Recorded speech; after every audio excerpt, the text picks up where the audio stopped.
స్తోత్రములు. కూడి వచ్చిన మీ అందరికీ, అదేవిధంగా న్యూస్ స్ట్రీమ్ ద్వారా లైవ్లో చూస్తున్నటువంటి వారికి, బైబిల్ డాక్టర్ .com ద్వారా లైవ్లో చూస్తున్నటువంటి ప్రతి ఒక్కరికి కూడా హృదయపూర్వకంగా తెలియజేసుకుంటున్నాను. ప్రియమైన దేవుని వల్ల ఈ దినాన మనం ఆలోచిస్తే అనేక మంది క్రైస్తవులు అనుకుంటూ దేవుని కోసమే భక్తిని కొనసాగిస్తున్నామని అనుకుంటున్నారు తప్ప దేవుని కోసం బ్రతికే అటువంటి వారు ఎలా ఉంటారో వారికి అర్థం కాదు. దేవుని కోసం బ్రతకడం అంటే ఈ లోకంలో దేవుణ్ణి ప్రార్థించి, దేవుణ్ణి అడిగి ఈ లోక సంబంధమైన సంపాదించుకోవడం అని అనేక మంది అనుకుంటున్నారు. ఈ లోకంలో ఉన్న వాటిని సంపాదించుకోవడం అనే భక్తిని సాగించేవారు చాలామంది ఉన్నారు. భక్తిలోనికి వచ్చేవారు ఆ విధంగానే ఉన్నారు. పిల్లల పెళ్ళిళ్ళు కాలేదని వచ్చేవారు, పిల్లలు కాలేదని వచ్చేవారు. ఈ విధంగా తల్లికి జబ్బు చేస్తేనో, తండ్రికి జబ్బు చేస్తేనో, తల్లి తండ్రి జబ్బు పోవాలని వచ్చేవారు. ఇక అన్నిటికంటే ముఖ్యంగా ఈ లోకంలో జీవించాలంటే ధనం అవసరమైంది, డబ్బు అవసరమైంది. కాబట్టి దేవుణ్ణి నమ్మితే దేవుడు ధనాన్ని కలగజేస్తాడని దేవుని కోసం భక్తిని చేయాలనుకునే వారు అనేకులు ఉన్నారు. అలాంటి వారు ఏమైపోతున్నారంటే ధనం గురించి ఆలోచిస్తూ లోకపరమైన వాటి గురించి వారి ఆలోచనలు ఉంచేటువంటి వారు భక్తిహీనులుగా ఉంటున్నారు. ఎలా ఉంటారట? భక్తిహీనులుగా ఉంటున్నారు. అందుకే ఈ ధనాన్ని ఆశించేటువంటి వారు భక్తిహీనులుగా ఉంటున్నారని కీర్తనకారుడు కీర్తనలో చెప్తున్నట్టుగా మనం ఈ మాటలో చూడగలం. ఒకసారి చూసినట్లయితే కీర్తనల గ్రంథంలో 73వ అధ్యాయం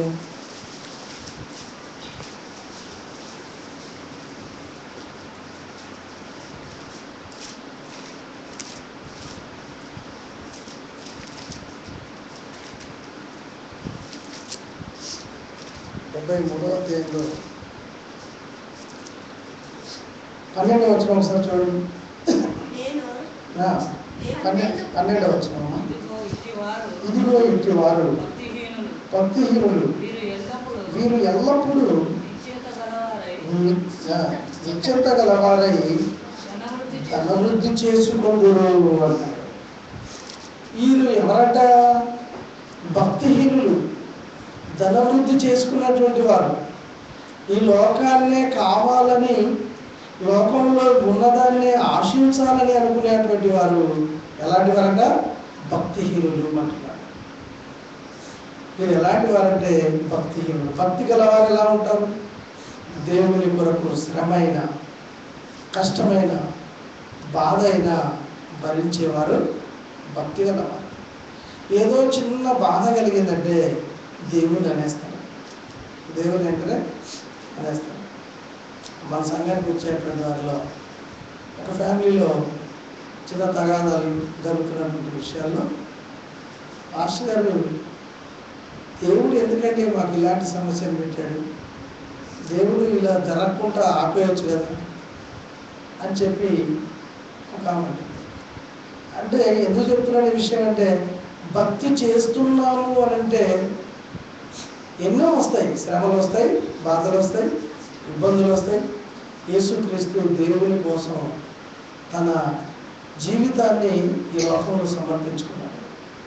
ఆయన సమర్పించుకున్నటువంటి జీవితంలో ఎన్ని కష్టాలు, ఎన్ని బాధలు, ఎన్ని శ్రమలు వచ్చాయో మనం తర్వాత ముందు ఇంకా లేఖనాల్లో చూసుకోగలం.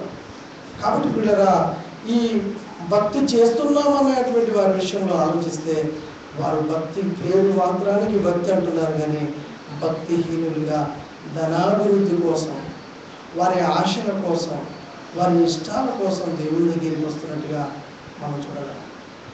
చాలామంది చాలా సంఘాలను, ఈ సంఘంలో ఒక కార్యం జరగకపోతే మరో సంఘానికి, అక్కడ జరగకపోతే మరొక దగ్గరికి, ఎక్కడ పోయినా కానీ దేవుడు చేసేది ఏంటంటే దేవుడు చేసేది ఏంటి భక్తిలో? నిత్య జీవాన్ని ఆయన ఇవ్వాలనుకున్నాడు. నిత్యము మనం జీవించి ఉండాలనేది దేవుని ప్రణాళిక. అంతేగాని ఈ లోకపరంగా ఉన్న వాటి విషయంలో మాట్లాడుతుంది. అవి కావాలి అంటే మొదట నా రాజ్యమును, నా నీతిని వెతుకుని, అటు తర్వాత మీకు ఏది ఇష్టమో అది మీకు పరలోకమందున్న తండ్రి ఖచ్చితంగా ఇస్తాడు. మన దేవుడు ఇస్తాడు, కానీ ఎప్పుడు ఇస్తాడు నువ్వు అడగాల్సిన అవసరం లేదు. నువ్వు అడగకుండా నీకు కావాల్సింది ఇస్తాడు. తన పనిలో నీకు కావాల్సింది ఇస్తాడు. తన పనిని చేస్తావనే ఆశతో కన్నాడు. తన గురించి జీవించకపోతే ఆయన బాధపడుతున్నాడు. ఆయన పని గురించి నువ్వు జీవిస్తే, అందుకే అన్నాడు మొదట ఆయన రాజ్యము నీతిని వెతికితే మీకు ఏది ఇష్టమో అది మీ పరలోకపు తండ్రి ఖచ్చితంగా ఇస్తాడు. అంటే జీవించకపోతే రాదు. రావట్లేదని, జీవించట్లేదు కాబట్టి రావట్లేదని వాళ్ళు ధనాభివృద్ధి కోసం భక్తిహీనులైపోతున్నారు. ఇకపోతే మరో మాట చూద్దాం. అదే కీర్తన గ్రంథము 16వ అధ్యాయము 19వ వచనం.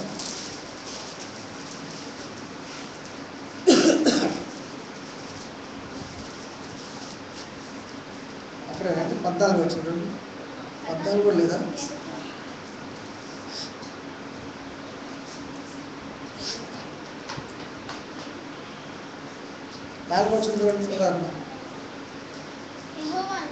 యెహోవాను విడిచి వేరొకని అనుసరించు వారికి శ్రమలు విస్తరించును. జాగ్రత్త. ఇక్కడ వేరొకరిని అంటే ఎవరిని? యెహోవాను విడిచిపెట్టి వేరొకరిని అంటే ధనము గురించి, లోకంలో ఉన్నదాని గురించి ఆశిస్తున్నారంటే లోకము దాని ఆశ ఎవరిలో ఉన్నాయి? అపవాది సంబంధులుగా ఉన్నాయి. అపవాదికి సంబంధించి ఉండేది. అపవాదిని అనుసరించే వారికి ఈ లోకపరమైనది కావాలని ఆశించేవారు. కాబట్టి యెహోవాను విడిచిపెట్టినట్లయితే వారికి ఏం కలుగుతుందంట? శ్రమ.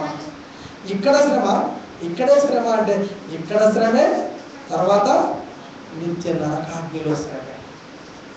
రెండు విధాలుగా ఈ శరీరంతో ఉన్నంత కాలం శ్రమ పడుతున్నారు, ఈ శరీరాన్ని విడిచిపెట్టిన తర్వాత శ్రమ పడుతున్నారు పిల్లరా. ఇకపోతే మీరు దేవుని కోసం జీవించడంలో శ్రమ ఉందంటే దేవుని కోసం జీవించడమే శ్రమ. క్రీస్తు కోసం జీవించడమే శ్రమ. క్రీస్తుని అనుసరించి జీవిస్తే సుఖం కాదు.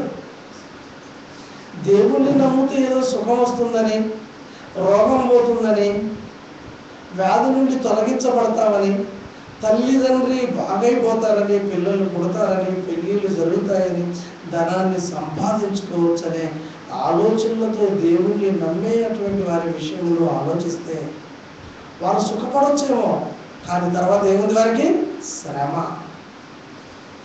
శ్రమ ఉంది. కానీ క్రీస్తులో నీ జీవితాన్ని కొనసాగిస్తే నీకేముందంటే ఇక్కడ శ్రమ ఉంది, తర్వాత నీకు నిత్య జీవము. అంటే నీకేముంది? నిత్యము జీవించుండే అవకాశం ఉంది. నెమ్మది, సమాధానం, శాంతి, సుఖం, యుగ యుగాలు దేవుని దగ్గర నీకు శాంతికరంగా ఉంటారు. కాబట్టి అపోస్తుల విషయాల్లో ఆలోచిస్తే, వారు జీవించినటువంటి వారి జీవితాలను మనం ఆలోచిస్తే పిల్లరా ఎలా జీవించారో తెలుసా? దేవుని కోసం వారి ప్రాణాలను పణంగా పెట్టారు. అసలు ఏ విధంగా జరిగింది? ఎలా పెట్టగలిగారు వాళ్ళు? ఎలా పెట్టగలిగారంట? ఏ విధంగా పెట్టారంటే ఈ లోకంలో ఉన్న వాటిని అడగలేదు, ఈ లోకంలో ఉన్నదాన్ని ఆశించలేదు అపోస్తులు. మరి దేనికోసం వారు శ్రమ పడ్డారు? ఈ లోకంలో దేనికోసం శ్రమ పడ్డారు? క్రీస్తుని ధరించినందుకు, క్రీస్తుని అనుసరిస్తున్నందుకు, క్రైస్తవులుగా పేరు పెట్టబడ్డందుకు వారు శ్రమను అనుభవించారు. క్రైస్తవులు అనగానే సుఖాన్ని పొందుకునేవారు కాదు. క్రైస్తవులు అనగానే సుఖాన్ని పొందుకునేవారు కాదు. అపోస్తులు క్రైస్తవులు అయినందుకు సుఖపడ్డారా? శ్రమ పడ్డారా? అపోస్తులు మొదటి శతాబ్ద కాలంలో క్రీస్తుని ధరించుకొని వారి జీవితాలను క్రీస్తు కొరకు కొనసాగిస్తున్నప్పుడు వారు సుఖపడ్డారా, శ్రమ పడ్డారా అని ఆలోచిస్తే వారు శ్రమ పడ్డట్టుగా మనకు బైబిల్లో అర్థమవుతుంది. మరి క్రీస్తుని ధరించుకొని క్రైస్తవులు అనుకున్నటువంటి మన విషయంలో ఆలోచిస్తే పిల్లరా, క్రైస్తవులుగా ఉన్నటువంటి వారు సుఖాల గురించి ఆలోచిస్తున్నారు. సుఖం కొరకే క్రైస్తవులుగా అవుతున్నారు, క్రీస్తుని నమ్ముతున్నారు. ఇక చాలా విషయాల్లో చూస్తే ఒక క్రైస్తవులుగా ఉన్నటువంటి వారి విషయంలో ప్రభుత్వం ఏం చేసిందంటే, క్రైస్తవులకి బీసీసీ అని ఒక సర్టిఫికెట్ ఇస్తుంది. అదొక కులంగా గవర్నమెంట్ గుర్తించింది. చట్టాన్ని మనం ఏం చేయలేము. కానీ క్రైస్తవుడిగా క్రీస్తుని ధరించుకున్నటువంటి వారు ఏమని సర్టిఫికెట్ తీసుకుంటారు? ఎస్సీ అని తీసుకుంటారు చాలామంది. అంటే ఎందుకు చెప్తున్నాను ఈ విషయాన్ని అంటే, నువ్వు క్రైస్తవుడిగా ఉన్న తర్వాత రాయితీల నిమిత్తం మళ్ళీ నువ్వు ఎస్సీగా చెప్పకూడదు. ఎలా చెప్పుకోవాలి? నువ్వు క్రైస్తవుడిగానే చెప్పుకోవాలి. నువ్వు బాప్తిసం పొందితే, క్రీస్తుని ధరిస్తే, ఒకవేళ చట్టం క్రీస్తుని నమ్మినా ఎస్సీగా గుర్తిస్తే ఎస్సీగా తీసుకోవచ్చు, దాంట్లో పర్వాలేదు. కానీ క్రైస్తవుడిగా ఉంటూ రావాల్సినటువంటి రాయితీల నిమిత్తం ఎస్సీకి వస్తున్నాయని చెప్పి ఎస్సీగా మాత్రం చెప్పుకోకూడదు. ఎందుకు చెప్తున్నాను ఈ విషయాలంటే, సుఖం గురించి లాభం గురించి ఆలోచిస్తున్నారే తప్ప క్రైస్తవుడైనందుకు ఏ రాయితీలు లేవు, శ్రమ పడాల్సి వస్తుంది, ఏ లాభం లేదు, శ్రమ పడాల్సి వస్తుందని లాభాల నిమిత్తం వేరే ఒక కులంగా రాసుకుంటున్నామే తప్ప క్రీస్తుని ధరించినటువంటి వారికి ప్రభుత్వం చట్ట ప్రకారంగా క్రైస్తవులుగా చెప్పినట్టుగా క్రైస్తవులుగానే తీసుకోవాలి బీసీసీగా. ఈ విధంగా ఆలోచించుకుంటూ పోతే క్రైస్తవులుగా ఉన్నటువంటి వారు ఎన్నో సుఖాల నిమిత్తం తప్పులు జరిగించడం, సుఖాల నిమిత్తం తప్పుగా చెప్పుకోవడం అనేది జరుగుతుంది. కానీ మొదటి శతాబ్ద కాలంలో ఉన్నటువంటి క్రైస్తవులు మాత్రం, క్రీస్తుని అనుసరించి జీవించినటువంటి అపోస్తులు మాత్రం ఆ విధంగా చెప్పలేదండి. వాళ్ళు క్రైస్తవులు అయినందుకు సుఖాన్ని అనుభవించలేదు, శ్రమలనే అనుభవించారు. చూద్దాం అపోస్తుల కార్యాలు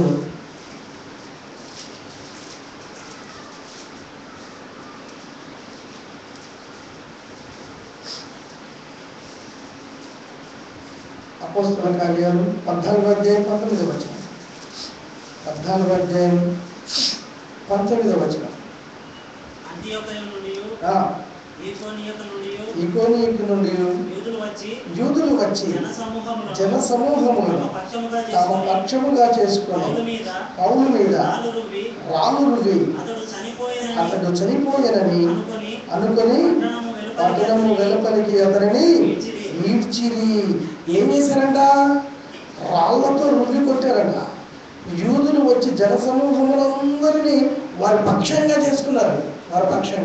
వారి పక్షంగా యూదులు జనసమూహాన్ని చేసుకొని రాళ్ళు తీసుకొని పౌలును రాళ్లతో కొట్టి ఏమనుకున్నారంట? అతడు చనిపోయానని అనుకుని పట్టణము వెలుపలికి అతన్ని ఈడ్చిరి. సుఖమా? శ్రమ పడుతున్నాడు. ఎందుకు శ్రమ పడ్డాడు? ఎందుకు రాళ్లతో కొట్టారు? ఎందుకు ఈడ్చారో తెలుసా? ఎందుకు ఈడ్చారో, ఎందుకు రాళ్ళు రుమ్మి కొట్టారో ఆలోచిస్తే పిల్లరా, క్రైస్తవుడైనందుకు మనం శ్రమ పడుతున్నాం. ఎందుకు శ్రమ పడుతున్నాం అంటే మనం సువార్తను ప్రకటించట్లేదు.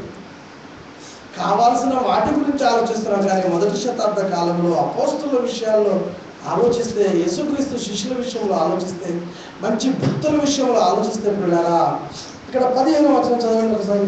15వ వచనంలో చెప్తున్నాడు ఎందుకు రాళ్ళతో విడిచబడ్డాడో చూస్తున్నాం. కోటబడి అయ్యలారా మీరు ఎందుకు ఇలాగ చేయుచున్నారు?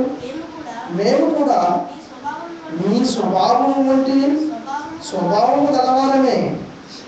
మీరు ఈ వ్యర్థమైన వాటిని విడిచిపెట్టి ఆకాశమును, భూమిని, సముద్రమును, వాటిలో ఉండు సమస్తను సృజించిన జీవము గల దేవుని వైపు తిరగవలనని మీకు సువార్త ప్రకటించుచున్నాము. జీవము గల దేవుని వైపు మీరు తిరగవలనని మీకు సువార్తను ప్రకటించుచున్నాము. ఇదిగో ఈ వ్యర్థమైన వాటిని ఎందుకు ఆరాధిస్తున్నారు? ఇవి వ్యర్థమైనయ్యా. జీవము గల దేవుడు, ఆకాశమును అందులో ఉన్న సమస్తమును సృజించిన దేవుని నమ్మాలి. ఆయన వైపు మీరు తిరగండి. ఎవరు చెప్తున్నారు? ఎక్కడైనా ఎవరైనా ఏదైనా నమ్మారనుకోండి, మొక్కారనుకోండి, అది తప్పు. జీవము గల దేవుడు ఉన్నాడు, భూమిని ఆకాశాన్ని అందులో ఉన్న సమస్తమును మానవుణ్ణి కలగజేసిన దేవుడు ఉన్నాడు, ఇది వ్యర్థమైంది అని ఎవరైనా చెప్పగలుగుతున్నారా? లేదు. లేదు. కాబట్టి నువ్వు క్రైస్తవుడుగా ఉంటూ సుఖాన్ని అనుభవిస్తున్నావు, కానీ క్రైస్తవుడైనందుకు వీళ్ళు ఏం చేస్తున్నారంటే శ్రమను అనుభవిస్తున్నారు. సుఖం కాదు క్రైస్తవుడైతే, శ్రమ. అందుకే ముందుగానే చెప్పాను, చాలామంది యేసు ప్రభువుని నమ్మితే రోగాలు పోతాయంట, పాపాలు పోతాయి, జబ్బులు పోతాయంట, రోగం పోతుందంట. యేసు నమ్మితే ఏమవుతుంది? రోగం పోతుంది. యేసు నమ్మితే ఏమవుతుంది? పిల్లలు పుడుతున్నారు. యేసు నమ్మితే పెళ్ళిళ్ళు జరుగుతున్నాయి. యేసు నమ్మితే ఇల్లు కట్టుకోవచ్చు. యేసు నమ్మితే సుఖాన్ని అనుభవించవచ్చు అనుకుంటారు. కానీ అపోస్తులు మాత్రం సుఖాన్ని అనుభవించినట్టుగా బైబిల్లో ఎక్కడా రాయబడలేదు. ఎక్కడ లేదండి. పాత నిబంధనలో ఉందంట, పాత నిబంధనలో కూడా రాయబడలేదు, పాత నిబంధనలో కూడా లేదు. ఎన్నో శ్రమలు అనుభవించారు, ఎన్నో కష్టాలు అనుభవించారు. ఇక్కడ చూస్తే ఎలాంటి శ్రమలు అనుభవిస్తున్నారో మనం చూడగలుగుతున్నాం. ఏమంటారు? యూదులు వచ్చేట జన సమూహమును తమ పక్షముగా చేసుకొని పౌలు మీద రాళ్ళు రువి అతడు చనిపోయానని అనుకుని పట్టణము వెలుపలికి అతనిని ఈడ్చిరి. చనిపోయాడు అనుకున్నారు, కానీ అప్పటికి ఆయన చనిపోలేదు. ఈడ్చుకొని వెళ్ళిపోయారు. ఎందుకంటే సువార్తను ప్రకటించినందుకు. ఎవరు ప్రకటించారంటే, మీరు వ్యర్థమైన వాటిని విడిచిపెట్టి ఆకాశమును, భూమిని, సముద్రమును, వాటిలో ఉండు సమస్తమును సృజించిన జీవము గల దేవుని వైపు తిరగవలెనని మీకు సువార్త ప్రకటించుచున్నాము. జన సమూహాన్ని గుంపులు చేసుకున్నారు యూదులు, రాళ్ళు కొట్టారు. ఇదిగో ఏదో కొత్త బోధన తీసుకొచ్చారు. ఆయన రాముడిని చనిపోయాడని చెప్పి ఆయన ఏం చేశారని పట్టణం వెలుపలికి అతన్ని విడుచుకొని వెళ్ళిపోయారు. ఇకపోతే 22వ వచనం కూడా ఒక మాట రాయబడి చూడండి. వారు శ్రమను అనుభవిస్తున్నట్టుగానే మనం ఇక్కడ చూడగలుగుతాం. శిష్యుల మనసులను దృఢపరిచి విశ్వాసమందు నిలకడగా ఉండవలెననియు అనేక శ్రమలను అనుభవించి మనము దేవుని రాజ్యమును ప్రవేశింపవలనని వారిని హెచ్చరించింది. మనం దేవుని రాజ్యంలో ప్రవేశించాలంటే మనం ఏం చేయాలి? శ్రమలను అనుభవించాలి, కష్టాలను అనుభవించాలి, బాధలను భరించాలి. ఈ లోకానికి వచ్చావంటే నువ్వు ఆయన పనిని చేసేందుకే వచ్చావు. ఆయన పనిని చేసేందుకే దేవుడు మనల్ని ఈ లోకానికి పంపాడే తప్ప ఈ లోకానికి వచ్చిన మనం ఏం చేస్తున్నామంటే ఆయనని విడిచిపెట్టి మన సుఖాలను చూసుకుంటున్నాం. ఎలా చూసుకున్నాం? యేసు ప్రభువుని నమ్మితే సుఖమే వస్తుంది అనుకుంటున్నాం, సుఖం కోసం ఆలోచిస్తున్నాం కదా. కానీ శిష్యుల విషయంలో ఆలోచిస్తే శ్రమలను అనుభవించారు. క్రైస్తవుడైనందుకు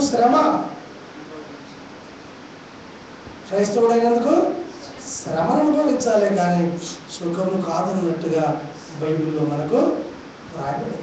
సుఖం కాదు. సుఖాల గురించి ఆలోచిస్తే నువ్వు బాప్తిసం పొందినా, నేను క్రీస్తుని ధరించుకున్నాను అనుకున్నా, అది మాత్రం నువ్వు క్రైస్తవుడిగా అనబడదు. శ్రమలతో కూడిన జీవితం ఉండాలి క్రైస్తవ జీవితం. అందుకే పరలోకాన్ని చేరాలంటే ఏం చేయాలి? శ్రమ పడాలి. క్రైస్తవుడైనందుకు శ్రమలు లేకుంటే పరలోకం రాదు.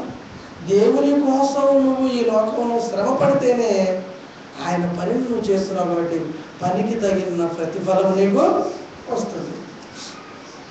సమాజంలో అంటే ఈ లోకంలో ఆలోచిస్తే ఉదయం 9 గంటల నుంచి సాయంత్రం 5 గంటల వరకు నువ్వు పని చేస్తే ఆ పనికి తగినటువంటి ప్రతిఫలం. స్త్రీకి అయితే 400 పురుషుడికి అయితే 500, మేస్త్రికి అయితే 600.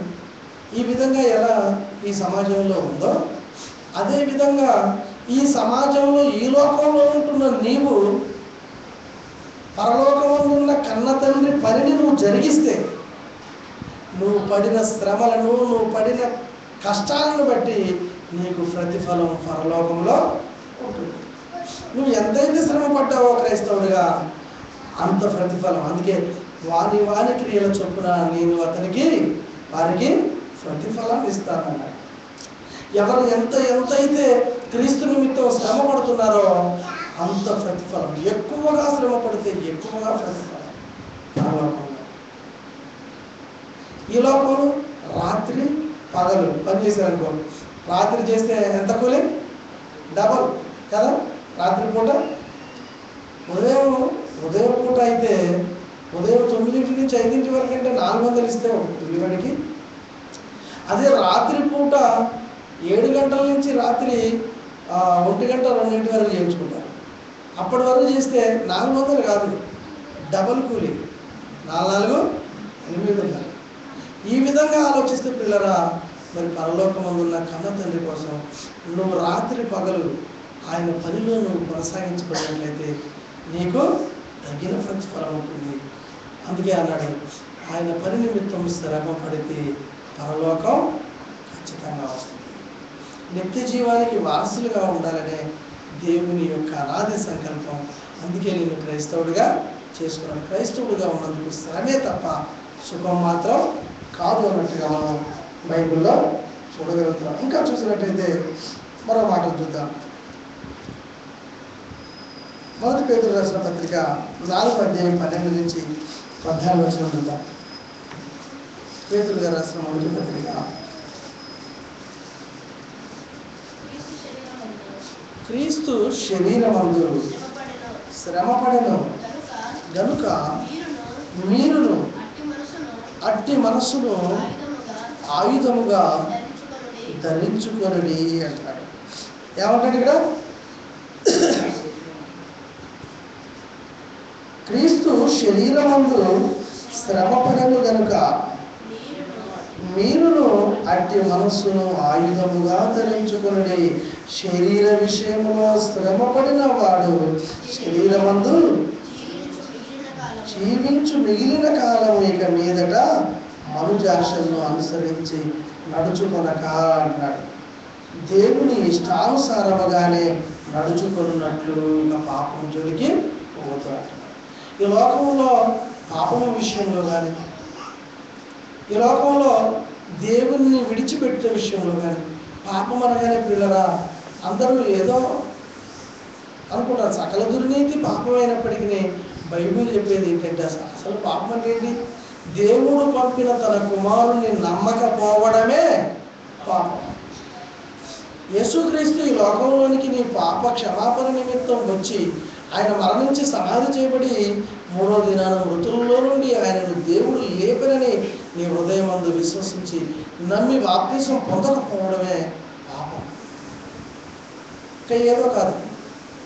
క్షమించబడే పాపం ఉంది, క్షమించబడని పాపం ఉందన్నాడు. ప్రతి పాపాన్ని యేసు రక్తము ప్రతి పాపము నుండి మనల్ని పవిత్రపరుస్తుందట. కానీ దేవుడు పంపిన తన కుమారుని దేవుని కుమారుడని నీ పాపాల నిమిత్తం ఆయన మరణించి సమాధి చేయబడి 3వ దినాన తిరిగి లేపబడి ఉన్నాడని నువ్వు నమ్మకపోవడమే పాపం. కాబట్టి నువ్వు మరి పాపిగా కాకుండా ఈ లోకంలో దేవుని కోసం జీవించాలంటే క్రీస్తు వలె, క్రీస్తు శరీరమందు శ్రమపడను గనక మీరును అట్టి మనస్సును ఆయుధముగా ధరించుకోవాలి. ఆయుధంగా నీ యొక్క శరీరంలో ఏది జరిగినా కానీ నీ మనస్సు ఎలా ఉండాలి? ఆయుధముగా ఉండాలి. ఏ ఆయుధంగా ఉండాలి? క్రీస్తు విషయంలో శ్రమలు వచ్చిన, క్రీస్తు విషయంలో నిందలు వచ్చిన, క్రీస్తు విషయంలో ఎన్ని కష్టాలు వచ్చినా ఏముండాలంటున్నాడు? ఆయుధంగా ధరించుకోవాలి అంటున్నాడు. ఆయుధాన్ని ఇక్కడ ఏమన్నాడంటే క్రీస్తు శరీరం ముందు శ్రమపడను కనుక, ఆయన శ్రమపడ్డాడు కాబట్టి శ్రమపడినటువంటి ఆయన జీవితాన్ని నువ్వేం చేయాలి? మీరును ఆయన శరీరమందు ఎలా శ్రమపడ్డాడో అట్టి మనస్సును మీరేం చేసుకోవాలి? ఆయుధముగా ధరించుకోవాలి. ఆ మనస్సు కలిగి నువ్వు నీ జీవితాన్ని కొనసాగించుకోవాలి అంటున్నాడు. అలా జీవించారు అపోస్తలులు. అలా వారిని రాళ్లతో రువ్వినప్పుడు, పౌలుని రాళ్లతో రువ్వినప్పుడు ఆయన ఎలా దాన్ని ధరించుకున్నాడట? ఆయుధముగా ధరించుకున్నాడు. ఆ మనసునే కలిగి ఉన్నాడు పౌలు గారు యేసుక్రీస్తు ఎలా శ్రమ పడ్డాడో శరీరమందు, ఈయన శరీరమందు కూడా శ్రమలు వస్తుంటే, రాళ్ళు నుండి కొడుతుంటే దాన్ని యేసు భరించినటువంటి ఆ కష్టాలను జ్ఞాపకం చేసుకుంటూ ఆయన ఆయుధముగా ధరించుకున్నాడు. ఒక మనిషిని శ్రమ పెట్టాలంటే ఒక ఆయుధాన్ని, ఒక ఖడ్గాన్ని, ఒక కత్తిని పట్టుకొని హింసిస్తారు, పొడుస్తారు లేదా చంపుతారు. ఎందుకు? ఒక కత్తి ఉంది కాబట్టి ఆయుధాన్ని ధరించి ఇతరులని సంరక్షించవచ్చు, చంపేయచ్చు. అయితే యేసుక్రీస్తు యొక్క ఆ శ్రమను, ఆయన శరీరమందు పడిన ఆ శ్రమను నువ్వు ఆయుధముగా ధరించుకుంటే నీవు శరీరమందు ఉన్నప్పుడు నీకు ఎన్ని శ్రమలు వచ్చినా కానీ నువ్వు భరిస్తావే తప్ప ఇతరులు నువ్వేమీ అనలేవు. భరిస్తావు అంతే. ఆయుధాన్ని ఎందుకు ధరిస్తాము? ఇతరులు హింసిస్తుంది. ఇక్కడ ఏమంటాడు? ఆయుధముగా క్రీస్తు శ్రమ పడ్డాడు కదా, ఆ శ్రమను నువ్వు ఆయుధంగా ధరించుకుంటే క్రీస్తు వల్లే శ్రమ పడతావే తప్ప నువ్వు ఇతరుల్ని బాధపడతావు. అంటే ఇతరులని ఎదురు తిరిగి ఏం చేయలేదు. ఆ విధంగా చేయకుండా ఉన్నాడు అపోస్తలుడైన పౌలు గారు. ఆయన శరీరంలో ఎన్నో శ్రమలను క్రీస్తు వలె ఆయన భరించాడు. క్రైస్తవుడైనందుకు సుఖమా అంటే సుఖము కాదు, క్రైస్తవుడైనందుకు శ్రమ.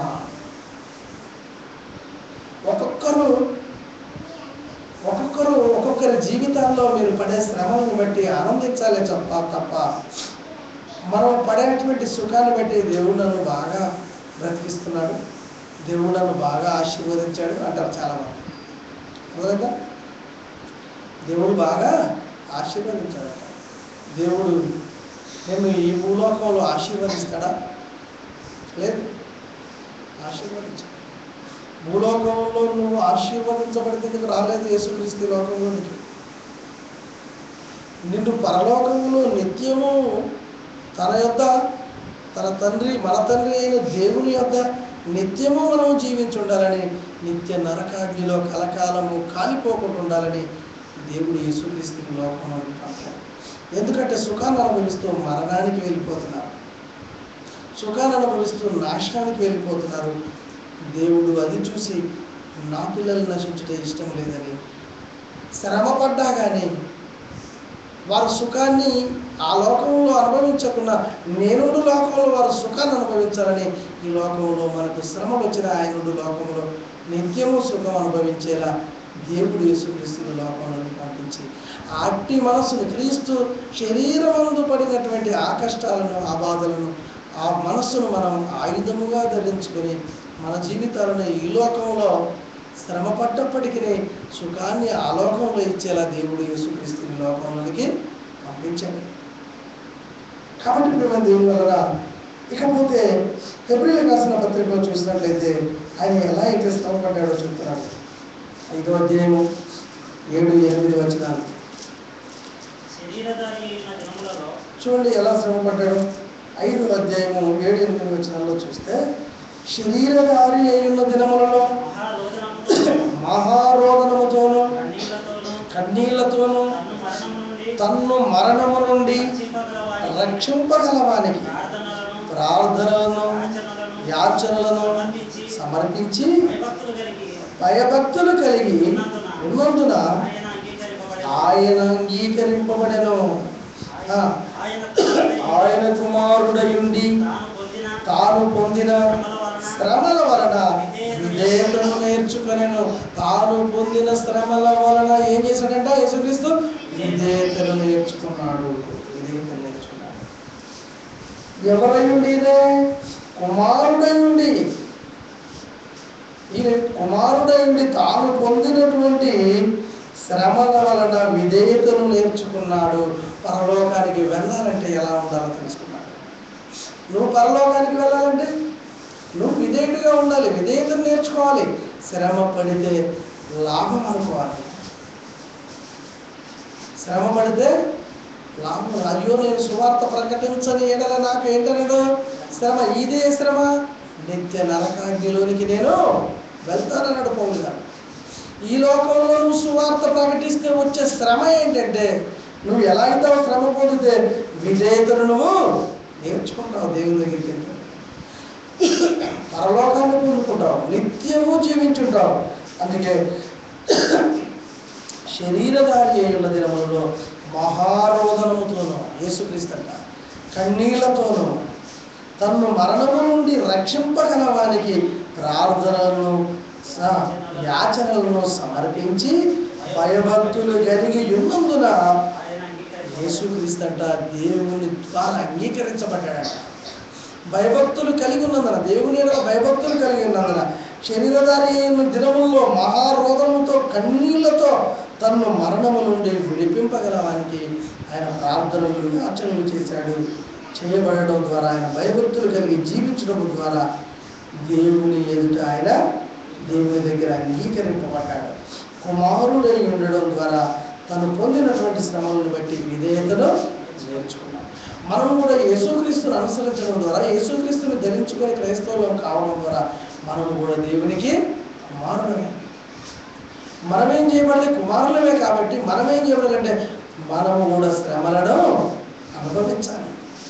శ్రమలను పొందుట వలన మనము కూడా విధేయతను నేర్చుకుంటాం.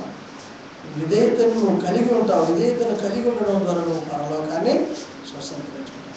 కాబట్టి క్రైస్తవుడైతే సుఖం కాదు, క్రైస్తవుడైతే సుఖం కాదు పిల్లరా. క్రైస్తవుడైనందుకు శ్రమే. బాధలు రావా, ఇబ్బందులు రావా?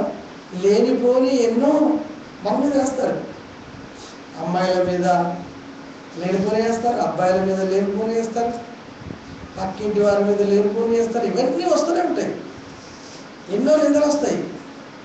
నిందలు అనుభవించడం ద్వారా నువ్వు ఇంకా దేవునిలో సువర్ణంగా మార్చబడతావు. వాటిని నువ్వు పట్టించుకోకూడదు. ఎవరో అన్నారని చెప్పి దేవునికే నువ్వు ప్రార్థన చేయాలి, దేవునికే సమర్పించుకోవాలి నీ ప్రార్థనలు. అంతేగాని ఎవరో అన్నారని బదులు మనం అనాల్సిన అవసరం లేదు. ఎవరో తిట్టారని బదులు తిట్టవలసిన అవసరం లేదు. యేసుక్రీస్తు మనకు మాదిరి. యేసుక్రీస్తుని ఎన్నో అన్నారు. దయ్యాలు పెట్టేవాడు, దయ్యాలు కనిపెట్టి అన్నారు. యేసు ప్రభు ఏమన్నా అన్నాడా? యేసు ప్రభు ముఖం మీద చూశారు, యేసు ప్రభు చూశాడా? యేసు ప్రభుని కొరడాలతో కొట్టారు, యేసు ప్రభు కొట్టాడా? యేసు ప్రభుని దూషించారు, యేసు ప్రభు దూషించాడా? దూషించబడి బదులు దూషింపలేదు. ఉమ్ము వేయబడి ఎదురు ఉమ్ము వేయలేదు. క్రీస్తుని ధరించిన అంటే అందుకే అట్టి మనస్సును, క్రీస్తు ధరించుకున్నటువంటి మనస్సును, ఆ భరించేటువంటి ఆ మనస్సును మనం ఆయుధముగా ధరించుకోవాలి అన్నాడు. ఆయుధంగా ధరించుకోవాలి. ఆ మనసును ఆయుధంగా ధరించుకుంటే నీ మీద చూసినా తుడుచుకుంటావు, నిన్ను తిట్టినా భరిస్తావు, నిన్ను కొట్టినా భరిస్తావు. ఎందుకు? క్రీస్తు లాంటి మనసును నువ్వు ధరించుకున్నావు ఆయుధంగా. కాబట్టి అదే నీకు ఆయుధం. ఎదురు మళ్ళం. ఆయన మనస్సు ఆయుధంగా ఉంది. చాలామంది ఇక్కడ ఇలా చెప్పారు, అక్కడ అలా చెప్పుకుంటారండి. అలా ఉన్న వాళ్ళు చాలామంది ఉంటారు. ఇక్కడ మంచిగా నన్ను మంచి అనే వాళ్ళు చాలామంది ఉంటారు, బయట చాలామంది ఆయన అనేవారు. ఇవి చూడద్దు. మనం అనుకోని అన్నింటినీ పరీక్షించి చూసేవాడు దేవుడే. కాబట్టి పిల్లరా, అశాశ్వతమైనటువంటి 60-70 సంవత్సరాల జీవితం కలిగినటువంటి ఈ లోకం విషయంలో ఆలోచిస్తే యుగ యుగాలు ఉండే ఆలోకాన్ని కోల్పోతాం. యుగ యుగాలు ఉండేటువంటి తండ్రి దగ్గర మనం జీవించే అవకాశాన్ని కోల్పోతాం. కాబట్టి ఎలాగో ఎవరైనా దేవుని నమ్మారంటే 20-30 సంవత్సరాలు 40 సంవత్సరాలకు దేవుని దగ్గరికి వస్తున్నారు. ఇక ఉన్నటువంటి 20-30 సంవత్సరాల జీవితాన్ని దేవుని కోసం కొనసాగిస్తే యుగ యుగాల జీవితం ఉంది. ఈ 20-30 సంవత్సరాల కోసం ఈ లోకాన్ని ఆశించి దేవుణ్ణి ధిక్కరించి జీవిస్తే యుగ యుగాలు నిత్య నరకాగ్నిలో కలకాలము కాలిపోవాల్సిన పరిస్థితి. చూడండి, ఈ విషయాన్ని ఆలోచిస్తే ఏముంది? శ్రమలు, కష్టాలు, బాధలు ఎన్నో వస్తాయి.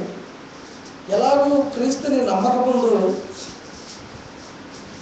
ఎన్నో తప్పులు చేస్తూ, లేకపోతే ఇతరుల్ని మోసగించో ఏ విధంగానో జీవించారు అనేకులు. ఆ జీవించిన జీవితం చాలు. ఇక ఉన్న 20-30 సంవత్సరాలైన దేవుని కోసం నీతి కలిగి జీవిస్తే దేవుడు నిత్య జీవాన్ని ఇస్తారన్నాడు.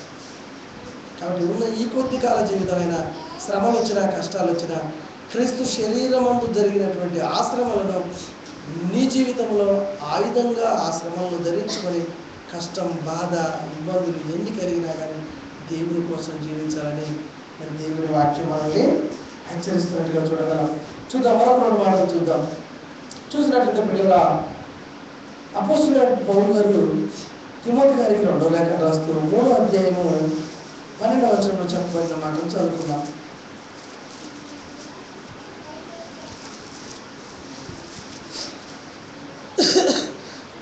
3:12 చెప్తున్నాడు. జాగ్రత్తగా చూడండి, ఎలా హింస పొందుతున్నారో చెప్తాడు. క్రీస్తు యేసునందు సద్భక్తితో బ్రతకను ఉద్దేశించు వారందరూ హింస పొందుదురు. చాలు. యేసు క్రీస్తులో నువ్వు జీవించాలంటే, క్రీస్తు యేసునందు సద్భక్తితో నువ్వు మంచి భక్తి గలవాడిగా నువ్వు జీవించాలని బ్రతకను ఉద్దేశించిన ఎడల ఏం కలుగుతుందంట? హింస పొందుదురు.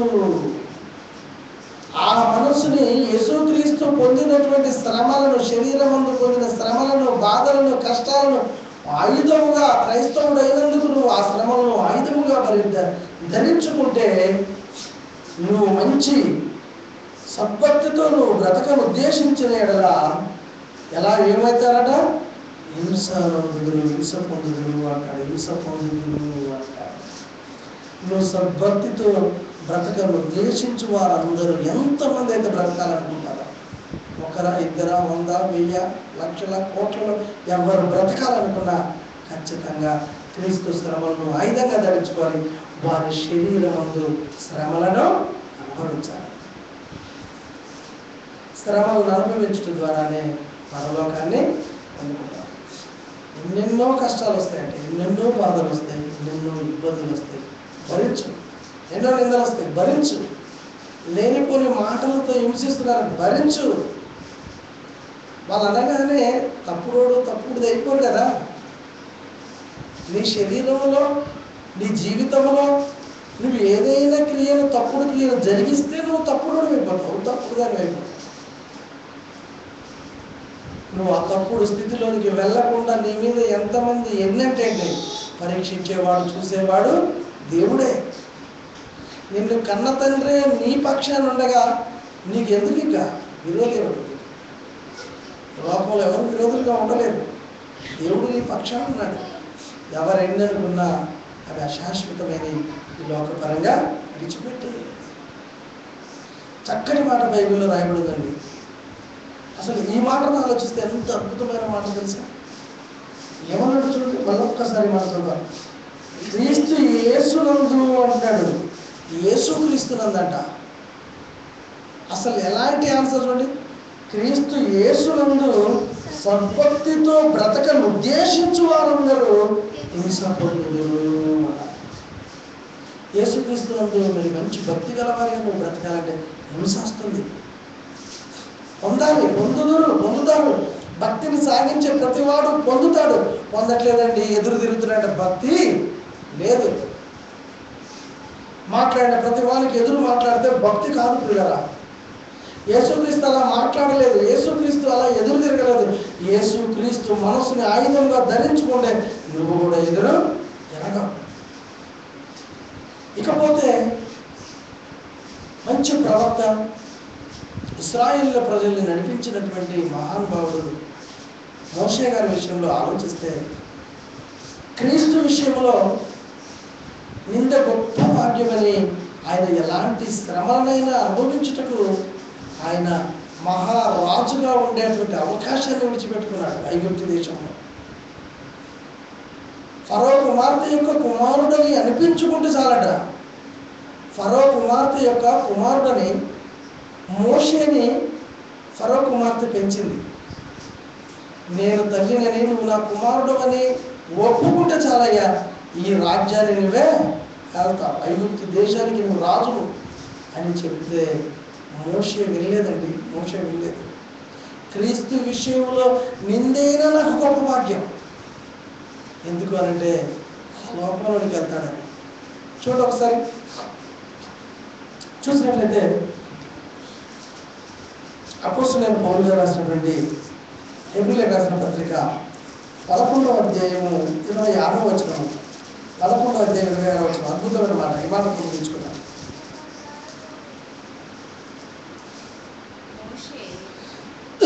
మోషే పెద్దవాడైనప్పుడు విశ్వాసమును బట్టి ఐగుప్తు ధనము కంటే క్రీస్తు విషయమైన నింద గొప్ప భాగ్యమని ఎంచుకొని అన్నాడు. క్రీస్తు విషయంలో నిందపడ్డ గొప్ప భాగ్యము, క్రీస్తు విషయంలో నిందపడ్డ గొప్ప భాగ్యమని ఎంచుకొని అల్పకాలము పాపభోగము అనుభవించుట కంటే, అల్పకాలము పాపభోగము ఐగుప్తు దేశంలో ఉన్నటువంటి ధనాన్ని అనుభవించుట కంటే, అల్పకాలము పాపభోగము అనుభవించుట కంటే దేవుని ప్రజలతో శ్రమ అనుభవించుట మేలని యోచించి, దేవుని ప్రజలతో ఏమనుభవించుట మేలట? శ్రమ అనుభవించుట మేలని యోచించి ఫరో కుమార్తె యొక్క కుమారుడులని అనిపించుకొనుటకు ఒప్పుకోలేదు. ఏలయనగా ఎందుకు ఒప్పుకోలేదంటే, అతడు ప్రతిఫలముగా కలగబోవు బహుమానమందు దృష్టి ఉంచెను. ఈ శ్రమలు దేవుని ప్రజలతో వచ్చే శ్రమల వలన ప్రతిఫలముగా బహుమానం కలగబోతుంది. కాబట్టి నేను ఫరో కుమార్తె యొక్క కుమారుడిగా అనిపించుకోను, అవసరం లేదు. క్రీస్తు విషయంలో నింద నాకు గొప్ప క్రైస్తవుడైనందుకు, క్రీస్తు విషయంలో శ్రమ పడుతున్నందుకు సుఖమా కష్టమా అంటే క్రీస్తు విషయంలో కష్టం, క్రీస్తు విషయంలో శ్రమ, క్రీస్తు విషయంలో పరలోకం లాభం ఉంది. అక్కడ లాభం ఉంది, ఈ లోకంలో లాభం ఉంది. ఈ లోకంలో శ్రమ ఉంటుంది క్రైస్తవుడిగా జీవిస్తే, ఆ లోకంలో సుఖం ఉంటుంది. ఈ లోకంలో నువ్వు క్రీస్తుని వదిలేసి ధనవృద్ధి కోసం నువ్వు భక్తిహీనుడిగా అయితివా, నిత్య నరకాగ్నిలో కలకాలం కాలిపోతావు. నిత్య నరకాగ్నిలో కలకాలం కాలిపోతారండి. అందుకే అన్నాడు, క్రీస్తు విషయమందు నువ్వు మంచి భక్తి గల వాడిగా జీవించాలనుకుంటున్నావా, నీకేమొస్తుంది? శ్రమ వస్తుంది, కష్టాలు వస్తున్నాయి, బాధలు వస్తున్నాయి, ఇబ్బందులు వస్తున్నాయి. కాబట్టి పిల్లరా, ఈ విషయాన్ని, ఈ పాఠాన్ని మనం ఎందుకు చెప్పుకుంటాం ఇది అంటే, ఈ లోకంలో ఏదో చిన్న చిన్న కష్టాలు బాధలు రాగానే దేవుని విడిచిపెట్టి వెళ్ళిపోయేవారు చాలామంది. ఈ దినాన దేవుణ్ణి ఆరాధించడం కూడా రాలేని పరిస్థితుల్లో గొడవల విషయంలో ఉన్నటువంటి వారు కూడా ఎంతోమంది.